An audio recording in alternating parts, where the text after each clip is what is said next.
പക്ഷെ ഇതിന്റെ മഹാത്മ്യം കൂടുതലായിട്ട് അറിഞ്ഞത് ഇവിടെ വന്നതിന് ശേഷം വീണ മാമിന്റെ നാവിലൂടെയാണ്. ഒരുപാട് കാര്യങ്ങൾ എനിക്ക് അറിയാൻ സാധിച്ചത്.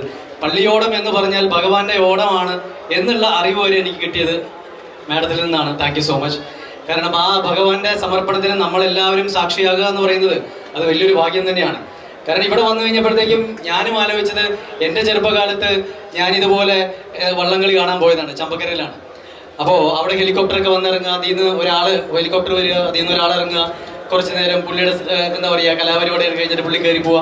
അങ്ങനെ ഒരുപാട് മെമ്മറീസ് എൻ്റെ മനസ്സിലുണ്ട്. എന്ന് പറഞ്ഞതുപോലെ ഇവിടെ നിൽക്കുന്ന എത്രയോ തലമുറകൾക്കാണ് ആറന്മുള ഒരുപാട് നല്ല ഓർമ്മകൾ കൊടുക്കുന്നത് എന്നാലോചിച്ചിട്ട് എനിക്കൊരു വല്ലാത്തൊരു സന്തോഷമുണ്ട്.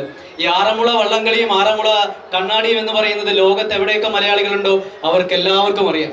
അപ്പോൾ ആറന്മുള വള്ളംകളി ആറന്മുളക്കാർക്ക് മാത്രമല്ല, കേരളത്തിന്റെ സംസ്കാരത്തിന്റെ ഒരു ഉത്സവം കൂടിയാണ് എന്നുകൂടി ഓർമ്മപ്പെടുത്തിക്കൊണ്ട് ഞാൻ എൻ്റെ വാക്കുകൾ ചുരുക്കുന്നു. നന്ദി, നമസ്കാരം. എന്തോ